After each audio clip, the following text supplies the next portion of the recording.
नरेंद्र मोदी अपने संसदीय क्षेत्र से सबसे बड़े रिवर क्रूज को हरी झंडी दिखाकर रवाना करेंगे। हमारे साथ बातचीत करने के लिए पर्यटन मंत्री जयवीर सिंह जी हैं। उत्तर प्रदेश की एक बड़ी उपलब्धि की पहली बार जो स्वदेशी बड़ी क्रूज है उसको कल प्रधानमंत्री हरी झंडी दिखाकर रवाना करेंगे। कैसे देखते हैं इसको?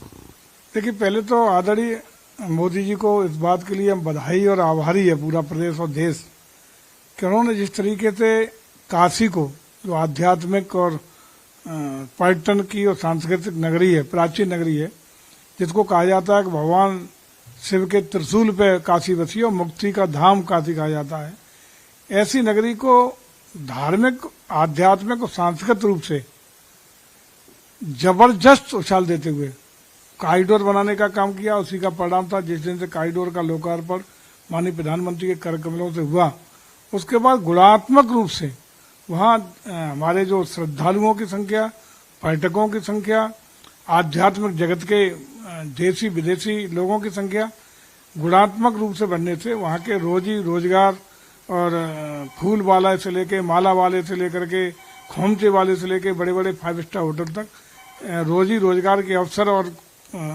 आर्थिक खुशहाली आई है। उसके लिए पूरा देश उनका कृतज्ञ है। दूसरी उपलब्धि टाक क्रूज के माध्यम से जो पूर्णतः स्वदेशी निर्मित है, कल आदरणीय मोदी जी के द्वारा उसका शुरुआत की जा रही है।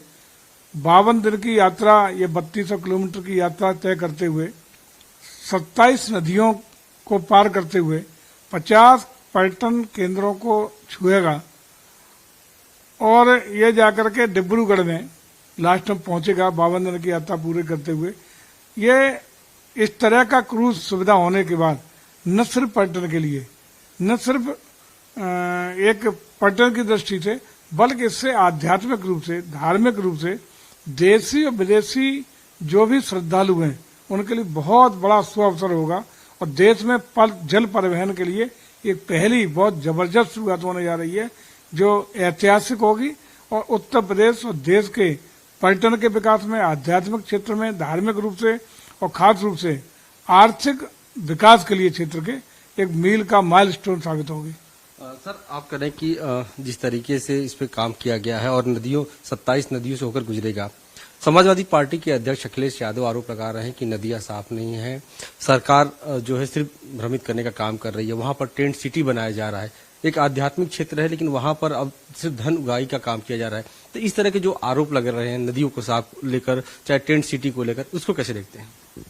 देखिए, मैं समझता हूं कि इंफ्रास्ट्रक्चर डेवलपमेंट के मार्फत हम किसी भी देशी विदेशी मेहमान को आकर्षित कर सकते हैं। कानून व्यवस्था अच्छी दे करके निवेशक को आकर्षित कर सकते हैं। बेहतर औद्योगिक वातावरण देके, औद्योगिक सुगमता का माहौल बना करके हम लोग तमाम उद्योगपतियों को आकर्षित करने का काम कर सकते हैं।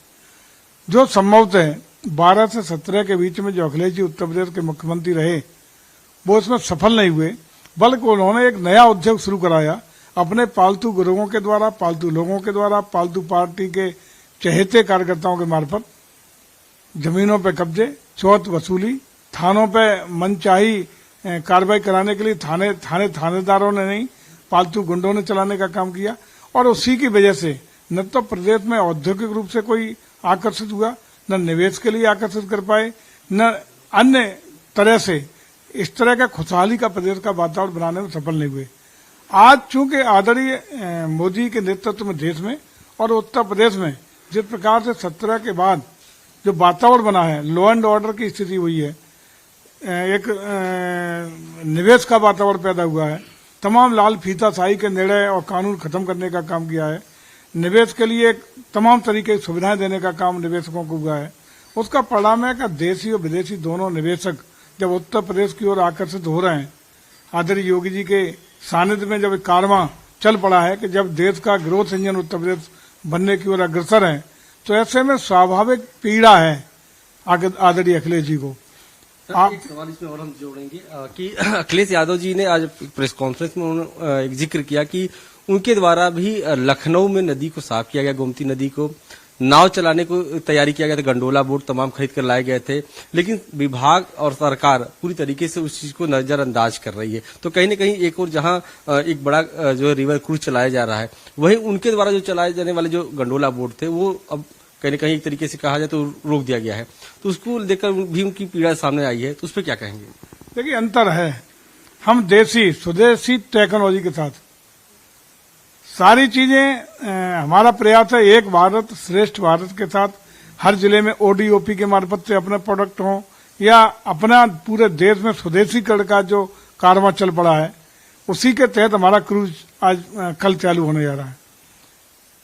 अमेरिकन बोट लाए थे अखिलेश जी, बड़ा उन्होंने विदेश से प्यार है उनका, लेकिन हम उन्हें बता देना चाहते हैं कि तब की गंगा जी में और आज की गंगा जी में तुलनात्मक अध्ययन करके देख लें। आचमन लेने के लिए योग्य पानी नहीं था, आज पेय जल के लिए योग्य पानी गंगा जल का है। विभिन्न शहरों को हम पेयजल की उसकी सप्लाई दे रहे हैं। आचमन छोड़िए, आराम से आदमी अपने घर ले जाके अमृत की तरह गंगा जल का सेवन कर रहा है। पवित्र नदियां गंगा जिस स्वरूप में थी मूल वापित होने जा रही है। आज हम लोग विभिन्न जो नाले, गंदे नाले और नदियां गंदा पानी लेके आती थी, उनको पूरी तरह रोकने का काम किया गया है और उसी का परिणाम है कि आज नदियां स्वच्छता की ओर जा रही हैं। और खासकर गंगा जी को पूरी तरह स्वच्छ करने का जो बीड़ा उठाया था, अभियान चला था, वो संपूर्णता की ओर जा रहा है। तो फर्क है। अखिलेश जी को हम कहेंगे कि इस यज्ञ में विकास की महायज्ञ उत्तर प्रदेश में हो रही है। श्रद्धालुओं और के लिए आस्था का केंद्र उत्तर प्रदेश बन रहा है। पर्यटन के क्षेत्र में पूरे देश और विदेश के पर्यटकों की पसंद उत्तर प्रदेश बन रहा है। इस महायज्ञ में सरकार के साथ उन्हें जुड़ना चाहिए, सरकार के साथ सहयोग करना चाहिए और निवेश के लिए हर जिले में जो हम लोग इसके रोड शो कर रहे हैं, उसमें भी अपने कार्यकर्ताओं से कहें सहयोग करें। विकास की यात्रा पूरी होगी तो तब दलगत राजनीति होती रहेंगी। समाजवादी पार्टी है, भाजपा है, दलगत होती रहेंगी, लेकिन इस समय प्रदेश के विकास का मामला है, प्रदेश को आगे ले जाने का मामला है, प्रदेश को हिंदुस्तान का ग्रोथ इंजन बनाने का मामला है। इसमें सभी पार्टियों को, चाहे पार्टियां हों या संगठन हो, उन सबको मिलकर के उत्तर प्रदेश को विकास के मार्ग पर ले जाने का संकल्प जो हम लोगों ने लिया है, उसमें सहयोग करना चाहिए। सर, एक सवाल ये है कि G20 सम्मेलन भारत में इस बार प्रतिनिधित्व मिला है, G20 सम्मेलन, और 4 जो कार्यक्रम है वो उत्तर प्रदेश के शहरों में होंगे, जिसमें बनारस है, लखनऊ है, आगरा और ग्रेटर नोएडा है। यहाँ पर ये कार्यक्रम किए जाएंगे।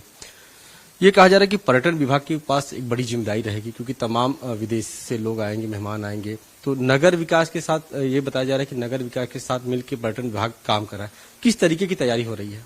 देखिए, निश्चित रूप से जो भी विदेशी मेहमान, मुझे लगता है G20 में पहले तो हम लोग ऑलरेडी मोदी जी को पुनः बधाई इस बात के लिए कि G20 के अध्यक्ष के रूप में उन्होंने दायित्व संभाला है, और देश के जन जन को बधाई कि G20 जो पूरे विश्व की 75% इकोनॉमी पर एकाधिकार रखता है, उसकी अध्यक्षता करने का अवसर भारत को मिला। उसके सारे देश के जन जन सम्मानित महसूस कर रहा है, गौरवान्वित महसूस कर रहा है। हमारे लखनऊ में के साथ साथ 3 अन्य जगहों पर, जैसा कि आपने बताया कि G20 के सम्मेलन में लगभग 125 से 150 देशों के राष्ट्राध्यक्ष या उनके प्रतिनिधि हमारे यहाँ भाग लेंगे, और मैं समझता हूँ कि बहुत गौरवमयी क्षण होंगे। उनकी आवभगत में अतिथो देवो भव की भावना के साथ कहीं कोर कसर कोई हम नहीं छोड़ेंगे, उनके स्वागत में, सम्मान में। और वो हमारे उत्तर प्रदेश में जब आए तो उत्तर प्रदेश की संस्कृति को बहुत अच्छे स्वरूप में अपने दिल में, मन में सजो के लेके जाएं। हमारे रहन सहन, सांस्कृतिक रूप से हमारी धरोहरें हों, इन सबको हम लोग प्रदर्शित करने का हाव भाव से भी प्रयास करेंगे और आवभगत से भी प्रयास करेंगे। उनकी संरक्षा, सुरक्षा से लेके उनके ठहरने तक की व्यवस्था के लिए सारी चाक चौबंद व्यवस्था हम लोग कर रहे हैं। और हम समझते हैं उनके खाने पीने से लेकर जब लखनऊ में पधारेंगे तो गंगा जमुनी तहजीब का यहाँ दर्शन कराएंगे।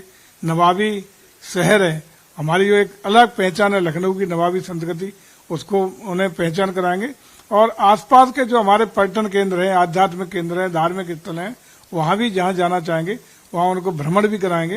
और निश्चित रूप से भारत की और के साथ साथ उत्तर प्रदेश की अलग से यादें लेके जाएं, बहुत अच्छे यहाँ का वातावरण के लिए प्रशंसा करते हुए जाएं, ये हम लोग प्रयास करेंगे।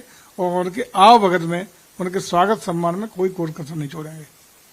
शुक्रिया सर हमसे बातचीत करने के लिए। ये थे हमारे साथ पर्यटन मंत्री जयवीर सिंह जी, उन्होंने साफ तौर पर कहा कि होने वाले जो G20 सम्मेलन है उसमें उत्तर प्रदेश आवा भगत में किसी प्रकार कोई कमी नहीं करेगा। साथ ही जो विकास का महाकुंभ उत्तर प्रदेश में चल रहा है उसमें अखिलेश यादव राजनीति से उठकर शामिल हों और अपने कार्यकर्ताओं को भी आह्वान करें कि इस विकास की गंगा में वो भी अपने सहयोग करें। वीडियो जर्नलिस्ट समीर के साथ अश्विनी सिंह, पंजाब केसरी, लखनऊ। हमसे जुड़े रहने के लिए हमारे YouTube चैनल को सब्सक्राइब करें और नई वीडियो की नोटिफिकेशन के लिए बेल आइकॉन को दबाएं।